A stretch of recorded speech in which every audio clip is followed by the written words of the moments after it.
Hello दोस्तों, मेरे online क्लासे में आप सभी का स्वागत है। पिछले वीडियो में हमने बात किया था पृथ्वी के बारे में एक संक्षिप्त परिचय। आज हम बात करेंगे पृथ्वी की घूर्णन गति, पृथ्वी की परिक्रमण गति, अक्षांश रेखाएं, विषुवत रेखाएं के बारे में। तो आप ध्यानपूर्वक इस वीडियो को देखिए।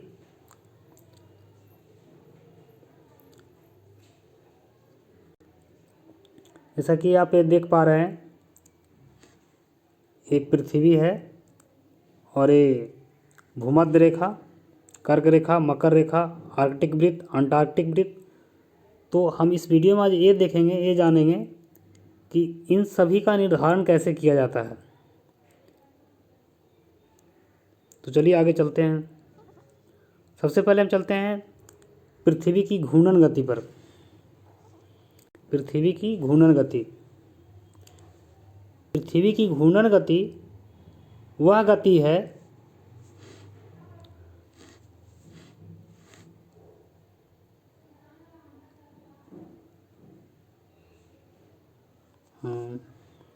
चलिए पृथ्वी की घूर्णन गति, तो जिस गति से पृथ्वी अपने अक्ष पे घूमती रहती है, जिस गति से पृथ्वी अपने अक्ष पे घूमती रहती है उसे हम कहते हैं पृथ्वी का घूर्णन गति। अगर इसके बारे में थोड़ा आप ध्यान से देखिए, ये फिगर देख रहे होंगे आप, तो ये पृथ्वी जो है अपने अक्ष पे 23.5 डिग्री झुका हुआ है। पृथ्वी अपने अक्ष पे 23.5 डिग्री झुका हुआ है। इसकी जो घूर्णन गति है वो पश्चिम से पूर्व की ओर है, यानी वेस्ट टू ईस्ट। पृथ्वी की जो घूर्णन गति है, यानी घूर्णन की जो दिशा है वो वेस्ट टू ईस्ट है। घूर्णन काल है, यानी अपने अक्ष पे एक चक्कर पूरा करने में 23 घंटा 56 मिनट 4 सेकंड। इसको ध्यान से समझिएगा। 23 घंटा, ये एक डॉट है, इसका मतलब मिनट, डबल डॉट कर देने पर इसका मतलब होता है सेकंड। यानी पृथ्वी को अपने अक्ष पर एक चक्कर लगाने में 23 घंटा 56 मिनट 4 सेकंड का समय लगता है।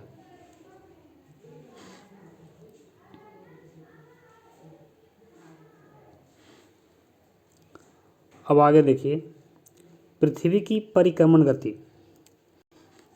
आप लोग सभी को पता होगा कि पृथ्वी जो है एक दीर्घवृत्तीय कक्षा में सूर्य के चारों ओर चक्कर लगाते रहती है। इस प्रकार से ये मान लीजिए सूर्य है आपका, ये सूर्य है, तो इसके चारों ओर पृथ्वी दीर्घवृत्तीय कक्षा में, ना कि वृत्ताकार कक्षा, दीर्घवृत्तीय कक्षा में या अंडाकार कक्षा कहीं पे मिलेगा आपको, है ना, अंडाकार पथ पे चक्कर लगाते रहती है। तो यानी पृथ्वी जिस गति से सूर्य की परिक्रमा करती है या सूर्य के चारों ओर चक्कर लगाती है, उस गति को हम परिक्रमण गति कहते हैं या उसी को हम वार्षिक गति कहते हैं। यहाँ पे कुछ समझने वाली चीज़ें जो आप ध्यान से समझिएगा, जो एग्ज़ाम के दृष्टि से काफ़ी महत्वपूर्ण है। पहला तो ये कि पृथ्वी जो जिस कक्षा पे चक्कर लगाती है, जिस पथ पे चक्कर लगाती है, उस पथ का स्वरूप कैसा होता है। तो उस पथ का स्वरूप होता है दीर्घवृत्तीय, यानी एलिप्टिकल ऑर्बिट। इसके बाद आप ये देख पा रहे होंगे कि ये सूर्य है और एक पृथ्वी की अवस्था है। एक समय पृथ्वी यहाँ पे थी, इसके बाद ये इस प्रकार से फिर यहाँ पहुँची, फिर एक समय यहाँ भी पहुँची होगी, फिर यहाँ इस प्रकार से चक्कर लगाते रहती है। तो आपको यहाँ पे बस दो चीज़ पर ध्यान देना है कि एक अवस्था में पृथ्वी जो है सूर्य से काफ़ी दूर होती है, एक स्थिति में पृथ्वी जो है सूर्य के काफ़ी नज़दीक होती है। तो जब काफ़ी दूर की स्थिति में होगी तो उस स्थिति को कहा जाता है अपसौर। इसको ध्यान रखिएगा कि जब पृथ्वी चक्कर परिक्रमा करते समय जब यदि उसकी स्थिति सूर्य से दूर पर हो जाए, सूर्य से ज़्यादा दूर चली जाए, तो उस घटना को हम कहते हैं अपसौर। और जब काफ़ी नज़दीक हो पृथ्वी, है ना, तो उसको कहते हैं उपसौर। इसको इंग्लिश में कहते हैं पेरीहेलियन, इसको अपेहेलियन। अब देखिए इससे और भी एक तथ्य है कि ये जो घटना घटती है ये 4 जुलाई को, ये 4 जुलाई को इस तरह की जो डिस्टेंस होता है पृथ्वी और सूर्य के मध्य सबसे ज़्यादा जो दूरी होती है वो 4 जुलाई को होती है। और पृथ्वी सबसे नज़दीक होता है सूर्य का, ये जो है 3 जनवरी को होता है। इसको हम बोलते हैं शीत अयनांत, इसको हम बोलते हैं ग्रीष्म अयनांत। ग्रीष्म अयनांत के समय ऐसा होता है।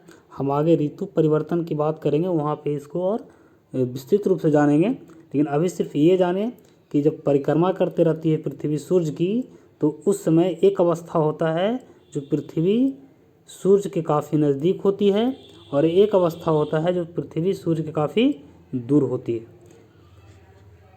ये दोनों समझ गए होंगे। अब आगे एक है, ये जो कक्षा वृत्ताकार कक्षा है, इसकी लंबाई जो है 965 मिलियन किलोमीटर है। 965 मिलियन किलोमीटर। आप लोग को हम पिछले क्लास में बताए थे बिलियन मिलियन के बारे में कि 1 बिलियन बराबर 1000 मिलियन, और 1 मिलियन में 10 लाख होते हैं। तो आप समझ रहे होंगे इस कक्षा की जो लंबाई है, यानी डिस्टेंस है, दूरी है, अगर हम निकालेंगे, है ना, तो वो है 965 मिलियन। परिक्रमण काल है, यानी कि सूर्य को पृथ्वी एक चक्कर लगाने में 365.1/4 दिन का समय लेती है। ध्यान रखिएगा, 365.1/4 दिन का मतलब हुआ 365 दिन 6 घंटे, है ना। तो आप समझ पाए होंगे कि घूर्णन गति क्या होती है, परिक्रमण गति क्या होती है। घूर्णन गति में होती है कि पृथ्वी अपने अक्ष पे एक चक्कर लगाती है, यानी जो अपनी जिस गति से पृथ्वी अपने अक्ष पे घूम रही है उसको हम घूर्णन गति कहते हैं, और जिस गति से पृथ्वी सूर्य की परिक्रमा कर रही है उसको हम परिक्रमण गति कहते हैं। अब आगे चलते हैं, एक ओवरव्यू लेते हैं यहाँ पे इससे संबंधित। जैसे मान लीजिए कि ये पृथ्वी है, ये पृथ्वी है, मानने में तो कोई हर्ज है नहीं। ऐसे भी ज्योग्राफी पढ़ते समय हम मान के ही अधिकांश चीज़ों को पढ़ेंगे, क्योंकि हर चीज़ विजुअलाइज करना काफ़ी कठिन है। तो यहाँ पे मान लीजिए पृथ्वी है, तो ये जो पृथ्वी देख रहे हैं आप, तो इसके जो बीच से ये जो रेखा होती है, जो ये देखिए ये उत्तरी ध्रुव है और ये दक्षिणी ध्रुव है, नॉर्थ पोल और ये साउथ पोल, ये साउथ पोल हो गया और ये नॉर्थ पोल हो गया। तो ये नॉर्थ पोल और साउथ पोल के मध्य जो रेखा खींची गई है ना, इसी को हम कहते हैं विषुवत रेखा या 0 डिग्री अक्षांश रेखा। इसी को कहा जाता है 0 डिग्री अक्षांश रेखा या विषुवत रेखा या भूमध्य रेखा, इसी को कहा जाता है। अब देखिए ध्यान से, पृथ्वी को 2 गोलार्धों में बांटा गया है, और इतना ध्यान रखिएगा जो भी रेखाएं हैं, विषुवत रेखा, कर्क रेखा, मकर रेखा, देशांतर रेखा, ये सभी की सभी रेखाएं काल्पनिक हैं। क्योंकि ऐसा रेखा आप पृथ्वी पर कभी, मैंने आप जब कहीं जाते आते रहते हैं तो कभी ऐसा रेखा देखे नहीं होंगे। ये सारे रेखाएं पन्नों पे है, कागज़ों पे है ना, ये सारी रेखाएं काल्पनिक है। तो इसको पृथ्वी को 2 भागों में बांटा गया है। ये जो विषुवत रेखा है, ये जो विषुवत रेखा है, इसके इस तरफ का जो भाग है टोटल, ये वाला पार्ट, इसको कहते हैं पृथ्वी का उत्तरी गोलार्ध, और ये जो ये वाला पार्ट है इसको कहते हैं पृथ्वी का दक्षिणी गोलार्ध, है ना। तो आप ये समझ पा रहे होंगे कि पृथ्वी का केंद्र है ये पृथ्वी का केंद्र है, ये उत्तरी ध्रुव है, ये दक्षिणी ध्रुव है, ये विषुवत रेखा है, ये टोटल ये वाला जो हिस्सा है, ये वाला, ये उत्तरी गोलार्ध है, नीचे वाला जो हिस्सा है ये दक्षिणी गोलार्ध है। इतना आप समझ गए होंगे। अब आगे चलते हैं। आप ये देख पा रहे होंगे 0 डिग्री अक्षांश रेखा, यानी कि विषुवत रेखा या भूमध्य रेखा। अब हम बात करेंगे अक्षांश की। अक्षांश है क्या? तो देखिए, किसी भी स्थान का अगर अक्षांश निकालना हो तो उस स्थान द्वारा भूमध्य रेखा के सापेक्ष जो केंद्र पर जो कोण निर्मित होता है यहाँ पे, उसी को हम अक्षांश कहते हैं। जैसे यहाँ से इसका, इस बिंदु का अगर हमको अक्षांश निकालना था तो इस बिंदु से है ना, यानी इस स्थान से ये भूमध्य रेखा के सापेक्ष, इस बिंदु से भूमध्य रेखा के सापेक्ष पृथ्वी के केंद्र पर जो कोण बनता है उसी को हम कहते हैं अक्षांश। तो इस प्रकार से जैसे यहाँ पे 30 डिग्री, 60 डिग्री, 90 डिग्री, 0 डिग्री है यहाँ पे, तो ये चीज़ आप समझ रहे होंगे यानी अक्षांश क्या है। अब आगे इससे समझिएगा अक्षांश है। अब देखिए, जैसे ऐसे आप एक इस प्रकार से समझिए, जैसे ये आपका पृथ्वी है, ये विषुवत रेखा है 0 डिग्री। अब यहाँ पे जैसे ये मान लिया जाए कि अगर 60 डिग्री होगा तो इधर भी 60 डिग्री होगा, यानी दो अक्षांशों को जो मिलाने वाली रेखा होगी उसको हम अक्षांश रेखा कहते हैं। यहाँ पे बस थोड़ा सा एक डिफरेंस, टेक्निकल डिफरेंस समझिएगा कि ये जो हुआ एक अक्षांश बिंदु हुआ है ना, जैसे ये 30 डिग्री है तो ये 30 डिग्री जो हुआ, ये 30 डिग्री यहाँ पे ये बिंदु जो हुआ ये अक्षांश बिंदु हुआ, अक्षांश हुआ। लेकिन इसी को अगर हम ऐसे मिला दें, इस तरफ भी तो ऐसे 30 डिग्री होगा, यहाँ पे भी तो ऐसे 30 डिग्री होगा, तो यानी कि दो समान अक्षांशों को मिलाने वाली जो रेखा है उसको हम अक्षांश रेखा कहते हैं। तो हम उम्मीद करते हैं कि आप लोग ये दोनों टॉपिक समझ गए होंगे, अक्षांश और अक्षांश रेखा क्या होता है ना। समान अक्षांशों को मिलाने वाली रेखा को हम अक्षांश रेखा कहते हैं, जैसे यहाँ पे उदाहरण के तौर पर इस तरह से समझ गए होंगे आप। अब हम बात करते हैं एक बहुत इंपॉर्टेंट चीज़ है लेकिन इजी है, आप जानते भी होंगे। जैसे देखिए, ये इस प्रकार से जब यहाँ हम जाते हैं तो ये 0 डिग्री और ये 90 डिग्री, 0 डिग्री, ये हुआ 0 डिग्री और ये 90 डिग्री, यानी यहाँ से इस तरफ बढ़ते हैं हम, तो यानी कि इसको बांटा गया है 90 अक्षांशों में, है ना।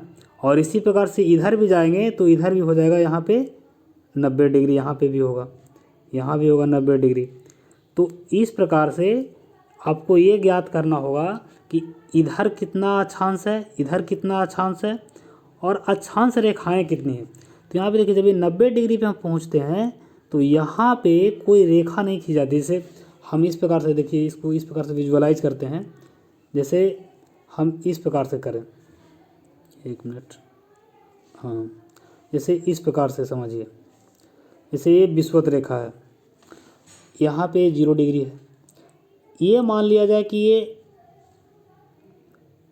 85 डिग्री है। ये इसी प्रकार से बढ़ते जाएंगे 86 डिग्री, 87, 88, 89, 90।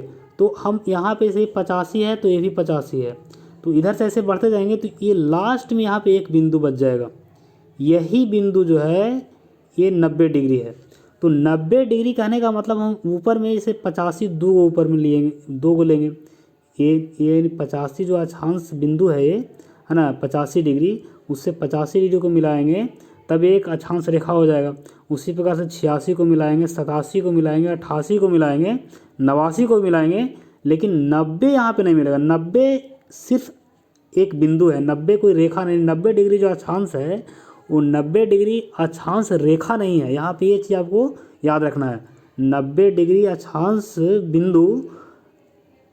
बिंदु ही है, वो रेखा नहीं है। जैसे हम बात करें 85 डिग्री अक्षांश बिंदु एक अक्षांश रेखा है, लेकिन 90 डिग्री रेखा नहीं है, वहाँ पे सिर्फ बिंदु है। तो इसी चीज़ को समझिएगा। जैसे अगर हम कुल अक्षांशों की बात करें तो यहाँ से 0 डिग्री से अगर उस तरफ बढ़ेंगे, हम 0 डिग्री से बढ़ेंगे यहाँ तक, तो यहाँ तक ये 90 तक आएंगे, इधर आएंगे तो इधर भी 90 तक आएंगे। अब यहाँ पे हम कुल अक्षांश की बात करेंगे तो अब ऐसा नहीं कि आप इधर भी, जैसे इधर 30 डिग्री इधर भी, 30 डिग्री इधर भी लेंगे, है ना, 45 इधर भी, 45 इधर, ऐसे नहीं काउंट करना है। मतलब एक उत्तरी गोलार्ध में और दक्षिणी गोलार्ध में कितना अक्षांश बिंदु होगा, है ना। तो इधर 90 अक्षांश बिंदु और इधर 90, तो 90 + 90 एक 0 डिग्री जो विषुवत रेखा है उसको काउंट करेंगे, है ना। तो टोटल अक्षांश बिंदु की बात करेंगे, अक्षांश बिंदु की बात करेंगे अगर हम, तो टोटल होगा 181। लेकिन वही अगर हम अक्षांश रेखा की बात करेंगे कि टोटल अक्षांश रेखा कितनी है, तो यहाँ पे थोड़ा ध्यान दीजिएगा। अभी हम बताए थे कि 90 डिग्री जो है वो रेखा नहीं है, 90 डिग्री जो है वो रेखा नहीं है, वो सिर्फ बिंदु है ना। अक्षांश बिंदु है वो, अक्षांश रेखा वो नहीं है। तो इस स्थिति में आपको ये दो वो जो है 90 डिग्री ऊपर वाला और 90 डिग्री, ये 90 डिग्री ऊपर वाला 90 डिग्री नीचे वाला, ये दोनों को हम घटा देंगे। उसके बाद जो अक्षांश रेखाएं होगी वो टोटल कितनी हो जाएगी, 179। क्योंकि यहाँ पे देखिए स्पष्ट करके हम लिख भी दिए हैं कि 90 डिग्री नॉर्थ और 90 डिग्री साउथ सिर्फ एक बिंदु है, वो रेखा नहीं है। इसको आप इस तरीके से भी समझ सकते हैं कि उत्तरी गोलार्ध में 90 अक्षांश है, कुल 90 अक्षांश, दक्षिणी गोलार्ध में कुल 90 अक्षांश, भूमध्य रेखा 0 डिग्री जो है एक रेखा ये हो गया। तो कुल जो है अगर हम अक्षांश की बात करेंगे, है ना, तो 181 अक्षांश, और यदि हम अक्षांश रेखा की बात करेंगे तो 179, उसमें से 2 घट जाएगा। याद रखिएगा कि अक्षांश की बात करेंगे टोटल कितने अक्षांश हैं, आपसे अगर क्वेश्चन पूछा जाए टोटल कितने अक्षांश हैं तो आप बताइएगा 181। अगर पूछा जाए कि अक्षांश रेखाओं की संख्या कितनी है तो 179। समझ में आ रहा है आप लोगों को? अगर जैसा आप देखिए, आप वीडियो देखने के बाद आप कमेंट ज़रूर कीजिए, आपको समझ में आता है नहीं आता है, क्या क्या कमियां हैं, कमियां ज़रूर बताइए हमें, हम हो सकता है उसमें सुधार करेंगे, है ना। अब आगे बात करते हैं भूमध्य रेखा के बारे में। जैसे देखिए, जब सूर्य का प्रकाश 0 डिग्री अक्षांश पर लंबवत पड़ता है, जैसे हम ये सिचुएशन थोड़ा सा यहाँ पे आते हैं। जैसे देखिए अभी हम बात किए इस पे, ये जो सिचुएशन है, तो यहाँ पे सिचुएशन कभी ऐसा आता है कि सूर्य का प्रकाश पृथ्वी के यहाँ पे देखिए, जैसे यहाँ पे ये जो सिचुएशन है, एक समय ऐसा आता है कि इसके विषुवत रेखा पर, पृथ्वी के विषुवत रेखा पर सूर्य का प्रकाश एकदम लंबवत पड़ता है, सीधा पड़ता है ना। हम ऋतु परिवर्तन में इसका बात करेंगे, लेकिन यहाँ पे सिर्फ ये समझिए कि एक सिचुएशन में पृथ्वी के विषुवत रेखा पर सूर्य का प्रकाश लंबवत पड़ता है, यानी सीधा पड़ता है। यानी हम उसको इस भाषा में कह सकते हैं कि वहाँ पे सूर्य के प्रकाश का आपतन कोण 90 डिग्री होता है ना। तो इसी चीज़ को यहाँ समझना है।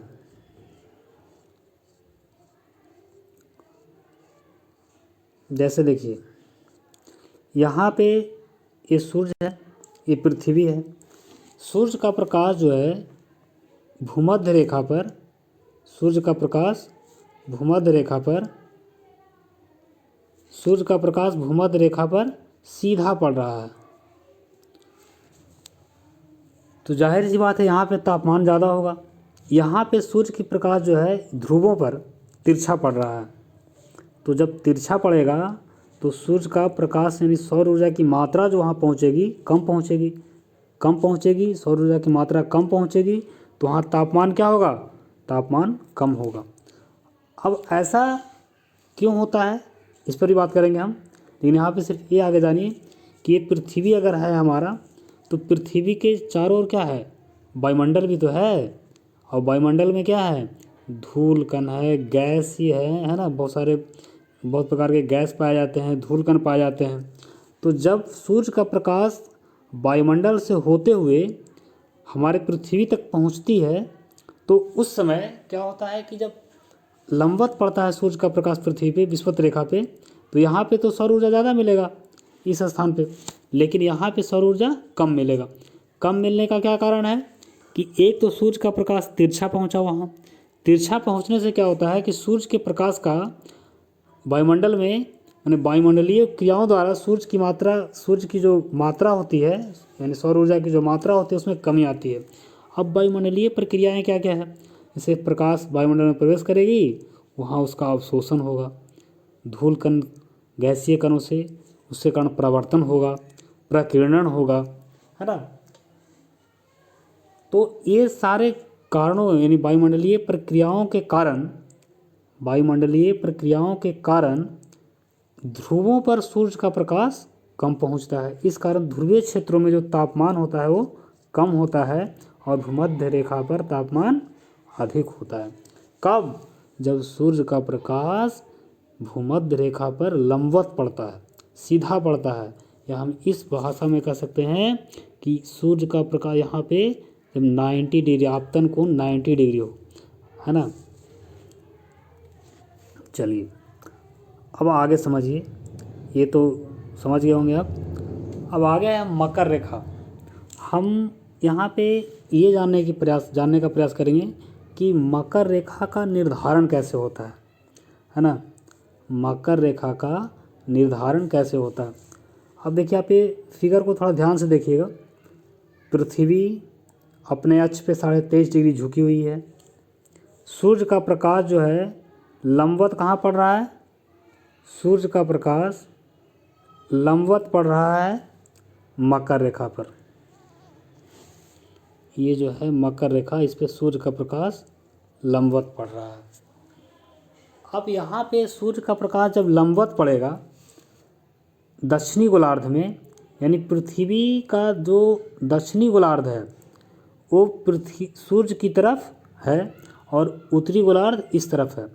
यानी कि दक्षिणी गोलार्ध पर सूर्य का जो किरणें हैं, प्रकाश किरणें हैं, वो लंबवत पड़ रही है। तो यहाँ पे हम ये जानेंगे कि जिस स्थान पे दक्षिणी गोलार्ध के जिस स्थान पे सूर्य का प्रकाश लंबवत पड़ता है उसी को हम मकर रेखा के रूप में निर्धारित किए हैं। जैसे देखिए अब यहाँ पे एक बात ये आपको जाननी है कि आखिर यहाँ पे फिर 66.5 डिग्री तक ही सूर्य का प्रकाश क्यों पहुँचता है और आगे तक क्यों नहीं पहुँच पाता है। देखिए इसका सबसे मूल कारण ये है कि पृथ्वी अपने अक्ष पे 23.5 डिग्री झुकी हुई है। तो जो हिस्सा झुकी हुई है उतना डिग्री पर सूर्य का प्रकाश नहीं पहुंच पाता है, क्योंकि सूर्य का प्रकाश इधर दक्षिणी गोलार्ध में लंबवत पड़ रहा है। तो यानी कि हम ये भी एक तर्कशील उत्तर आप दीजिएगा कि जब सूर्य का प्रकाश दक्षिणी गोलार्ध में लंबवत पड़ता है तो उत्तरी गोलार्ध में 66.5 डिग्री नॉर्थ तक ही सूर्य का प्रकाश क्यों आता है। तो इसका सही जवाब आपका होगा क्योंकि पृथ्वी 23.5 डिग्री अपने अक्ष पे झुकी हुई है ना। तो यानी कि आप ये जानिएगा कि जब सूर्य का प्रकाश दक्षिणी गोलार्ध में लंबवत पड़े उस स्थिति में क्या क्या हो सकता है। तो आप ये जानिए कि जब ऐसा होगा तो ये जो आप देख रहे हैं 66.5 डिग्री नॉर्थ, 66.5 डिग्री जो नॉर्थ देख रहे हैं, यहाँ से ये इधर अंधेरा रहेगा। इधर दिन और रात दोनों 24 घंटा, जो आपका रात जो होगा रात 24 घंटा का होगा, इधर दिन होगा ही नहीं, है ना, इधर रात ही रात रहेगा।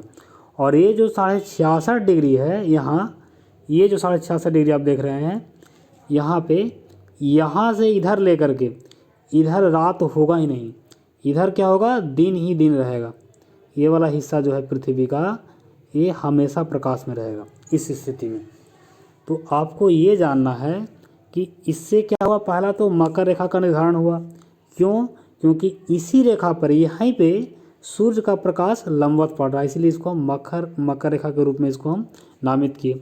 दूसरा आर्कटिक वृत्त, इसी को ये जो है ना, ये रेखा 66.5 डिग्री साउथ वाला जो हिस्सा है 66.5 डिग्री साउथ, ये जो है इसको हम कहते हैं अंटार्कटिक वृत्त। इसको क्या कहते हैं, इसको ध्यान रखिएगा, इसको कहते हैं अंटार्कटिक वृत्त। 66.5 डिग्री साउथ को अंटार्कटिक वृत्त के नाम से जाना जाता है। ऐसा इसका निर्धारण क्यों किए? क्योंकि यहाँ के बाद 66.5 डिग्री के बाद इधर उस समय रात नहीं होता, इधर सिर्फ दिन ही दिन रहता है ना। तो यानी इससे एक चीज़ भी क्लियर हुआ कि इसका हम निर्धारण कर पाए अंटार्कटिक वृत्त का कि 66.5 साउथ के बाद जो है, यानी 66.5 साउथ जो है उसको हम अंटार्कटिक वृत्त के रूप में निर्धारित किए। तो आप ये समझ गए होंगे कि मकर रेखा कौन है?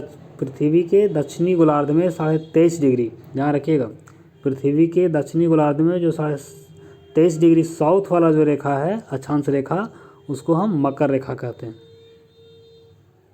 अब इसी प्रकार हम कर्क रेखा का निर्धारण समझेंगे।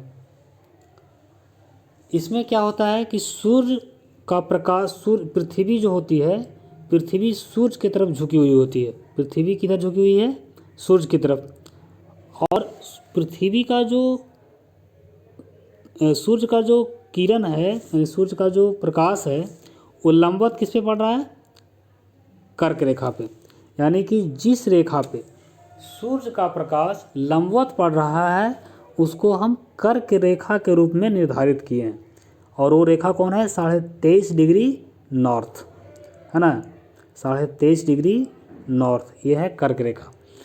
कर्क रेखा के बाद ये जो 66.5 डिग्री नॉर्थ है, 66.5 डिग्री के नॉर्थ, ये जो है 66.5 डिग्री नॉर्थ, इसके बाद पृथ्वी के सारे हिस्से पे, यानी कि इधर वाले उत्तरी जो ध्रुव है, इधर पूरा हिस्सा क्या है?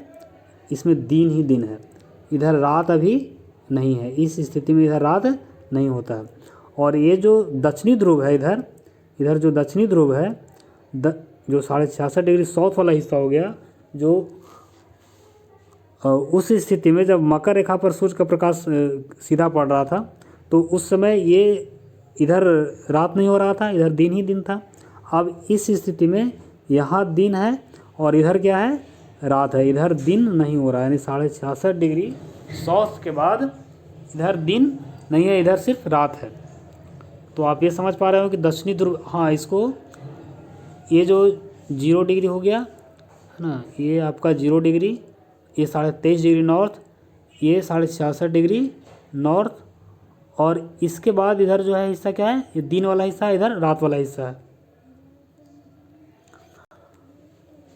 अब एक छोटा चीज़ समझ लीजिए, यहाँ पे जो हम पढ़े उसी का एक रिवाइज के रूप में देख लीजिए।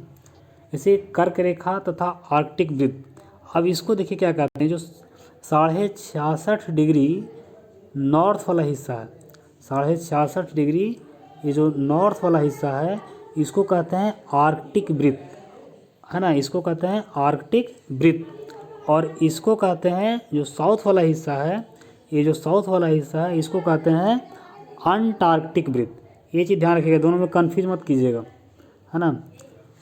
तो यहाँ पे कर्क रेखा तथा आर्कटिक वृत्त का निर्धारण हुआ इससे। अब जो हम पढ़े उसी को रिवाइज कर लेते हैं। जैसे ये देखिए, ये आप देख पा रहे होंगे इसको, है ना। तो इसमें क्या है कि ये 0 डिग्री, ये 0 डिग्री है विषुवत रेखा या भूमध्य रेखा इसको कह सकते हैं।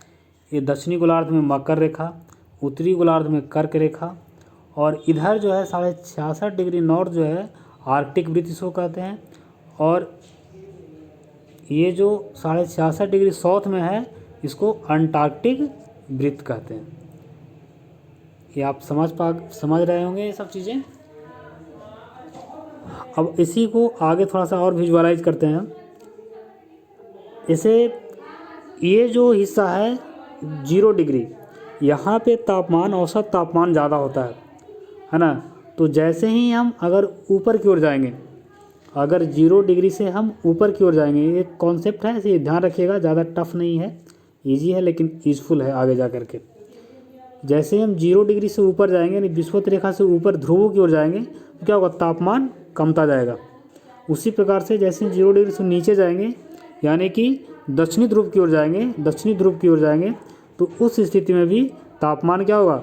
कमता जाएगा। यानी आपसे अगर पूछा जाए कि विषुवत रेखा से ऊपर या नीचे जाने पर तापमान में क्या होगा, तो तापमान में कमी आएगा। ये आपको इतना याद रखना है। आगे ये चीज़ समझिएगा। जैसे उस चीज़ को जैसे हम वृत्त के रूप में ना लेकर के इस ग्राफ के रूप में लिए हैं। जैसे ये जो स्थिति है, ये जो स्थिति आप देख रहे हैं, है ना, 0 डिग्री विषुवत रेखा 90 डिग्री है, 66.5 degree, 23.5 degree north, 66 degree south, 90 degree south. तो यहाँ पे क्या है कि वर्ष में एक बार सूर्य की किरणें क्या होती है, लंबवत पड़ती है। 23.5 डिग्री नॉर्थ पे सूर्य की किरणें लंबवत पड़ती है, और उसी प्रकार से वर्ष में एक बार सूर्य की किरणें 23.5 डिग्री साउथ पर लंबवत पड़ती है। हम इसके बारे में जब ऋतु परिवर्तन के बारे में पढ़ेंगे तो इसके बारे में डिटेल से पढ़ेंगे, लेकिन आपको उसी का एक हम ओवरव्यू दे रहे हैं कि आगे जाके आपको ऋतु परिवर्तन समझने में आसानी होगा, है ना। आपको ये यहाँ पे जानना है सिर्फ कि वर्ष में एक बार जो सूर्य की किरणें लंबवत पड़ती है 23.5 डिग्री नॉर्थ पे, उसको हम कहते हैं कर्क संक्रांति। और जब 23.5 डिग्री साउथ पे जब सूर्य का प्रकाश लंबवत पड़ती है, उसको हम कहते हैं मकर संक्रांति, है ना। तो आप इतना बात समझ गए होंगे। अगर आपको जो समझने में प्रॉब्लम हुआ या कुछ चीज़ें नहीं समझ में आई तो आप कमेंट करके हमें बता सकते हैं, और उम्मीद करते हैं कि आप सभी समझे होंगे। जो चीज़ें आप नहीं जानते थे वो चीज़ें जाने होंगे, और हमारे वीडियो को देखते रहिए। आगे हम और भी चीज़ों को, हम हर छोटी छोटी चीज़ों को भी बताने का प्रयास कर रहे हैं कि एक 6 क्लास का बच्चा भी अगर इसको देखे तो वो चीज़ों को समझ जाए।